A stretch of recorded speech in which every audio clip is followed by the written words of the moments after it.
बहू, इतनी देर से बैठे टीवी देख रहे हो, शाम हो गई है, बाजार जाकर सब्जियां ले आओ। पता नहीं पिछले जन्म में कौन से पाप किए थे जो आज ये दिन देख रहा हूं। इस घर का मालिक होते हुए भी इस घर में मेरी एक नहीं चलती। गिरधारी बाजार चले जाते हैं। शांति का बर्ताव घर में किसी को पसंद नहीं आता था। कुछ समय के बाद शांति के बेटे रमेश की शादी हो जाती है। देखिए जी, कैसी लग रही हूं मैं इस साड़ी में। अरे भाग्यवान, क्या कर रही हो? जरा धीरे बोलो, कहीं माँ को पता चल गया कि मैं तुम्हारे लिए साड़ी लेकर आया हूं तो मेरी शामत आ जाएगी। तभी शांति रमेश को आवाज देती है, अरे रमेश! रमेश भागता हुआ अपनी माँ के पास आता है। क्या हुआ माँ, क्या बात है? अरे नालायक, कल तुझे तनख्वाह मिली है और तूने अभी तक मुझे पैसे नहीं दिए। ला, जल्दी से पैसे दे। रमेश अपनी माँ को पैसे देता है। शांति पैसे गिनकर रमेश से कहती है, अरे ये तो कम है, बाकी के कहाँ हैं? अरे माँ, वो दरअसल दुर्गा को कुछ सामान की जरूरत थी तो मैं उसके लिए सामान ले आया। अरे वाह बेटा, शादी हुए 2 दिन नहीं हुए और तू अभी से अपनी बीवी का गुलाम बन गया है। मेरी बात कान खोल कर सुन ले। खबरदार, अगली बार मेरी इजाजत के बिना तूने उस महारानी पर 1 रुपया भी खर्च किया तो। ठीक है माँ, मैं समझ गया। अब यहां खड़ा खड़ा क्या कर रहा है? चल जा काम पे। रमेश वहां से चला जाता है। रमेश के जाते ही शांति अपनी बहू दुर्गा को आवाज देती है, अरे बहू, यहाँ। जी माँ जी, कहिए। मेरी साड़ी प्रेस कर दे, मुझे बाहर जाना है। जी माँ जी, अभी कर देती हूँ। दुर्गा साड़ी प्रेस करने चली जाती है। उसी शाम शांति ब्यूटी पार्लर में फेशियल करवा रही होती है कि तभी उनकी सहेली ममता वहां आ जाती है। और सुना शांति, क्या हाल है? सब बढ़िया है, तू बता। और तेरी बहू के क्या हाल है? घर के काम वाम ठीक से करती है या नहीं?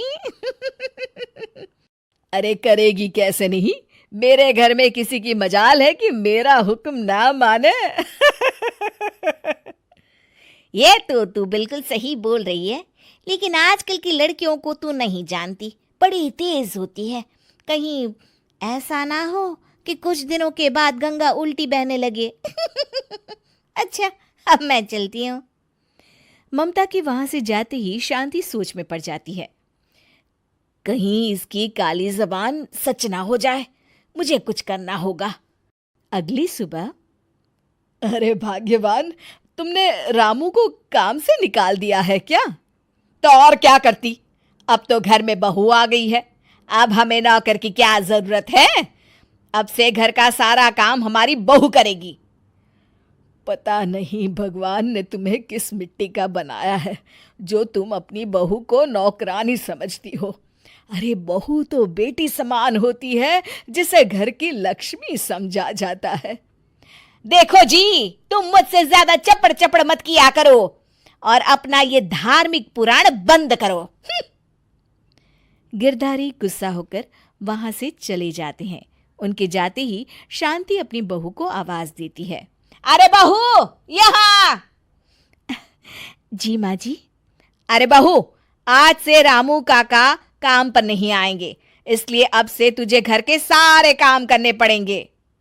कोई बात नहीं माँ जी, आप फिक्र मत करिए, मैं घर के सारे काम कर लूंगी। इस तरह दुर्गा पूरे घर का काम अकेले करने लगती है और शांति सारा दिन मोहल्ले की दूसरी औरतों के साथ गप्पे लड़ाती। इस तरह कुछ दिन बीत जाते हैं। एक दिन शांति अपने जन्मदिन पर अपनी सहेलियों को घर पर बुलाती है। अरे वाह, तूने तो अपने जन्मदिन की बहुत अच्छी तैयारी कर रखी है। शांति, केक तो बहुत बढ़िया है। तभी दुर्गा सभी औरतों के लिए चाय नाश्ता लेकर आती है। उसे देखकर ममता कहती है, अरे शांति, तेरे घर का नौकर रामू कहीं नहीं दिखाई दे रहा, उसे काम से निकाल दिया है क्या? अरे मेरी बहू के होते हुए मुझे नौकर की क्या जरूरत है? मैं उन सासों की तरह नहीं हूं जो अपनी बहुओं को सर पर चढ़ा के रखती है। अरे हमारी बहुओं को पता होना चाहिए कि डर का दूसरा नाम सास है। सच में तेरा तो जवाब नहीं शांति। अपनी सास की इस तरह की बातें सुनकर दुर्गा को बहुत बुरा लगता है, लेकिन वो उस वक्त कुछ नहीं कहती और अपनी सास को सबक सिखाने की ठान लेती है।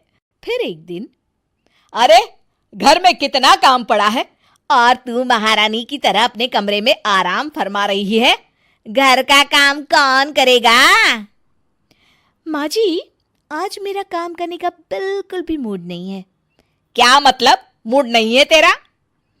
दरअसल माँ जी, आज मैं अपनी सहेली के साथ बाजार में शॉपिंग करने जा रही हूँ, इसलिए घर का सारा काम आप कर लीजिए। अरे बावली हो गई है क्या? मुझसे घर का काम करवाने की बात कर रही है? दिन में सपने देख रही है क्या?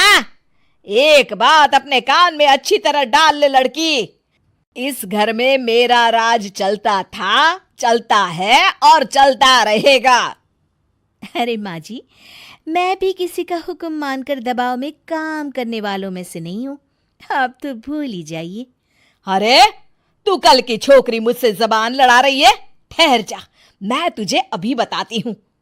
जैसे ही शांति अपनी बहू दुर्गा के ऊपर हाथ उठाती है, दुर्गा उसका हाथ पकड़कर कहती है,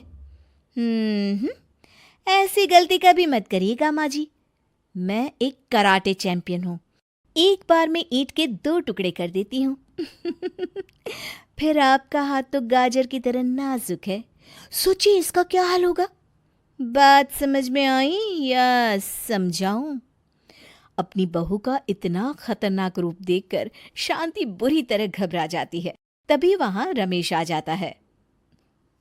ओए माँ, मेरा हाथ, मर गई रे, इसके हाथों में तो बहुत ताकत है। अरे छोड़, मेरा हाथ छोड़। अरे रमेश, जरा इस कलमुही से मेरा हाथ तो छुड़ा। अरे माँ, अगर तुम शेर हो तो ये सवा शेर है, तुम खुद ही हाथ नहीं छुड़ा पा रही हो, मैं कैसे छुड़ाऊंगा। मैं चला अपने दफ्तर। इतना कहकर रमेश वहां से चला जाता है।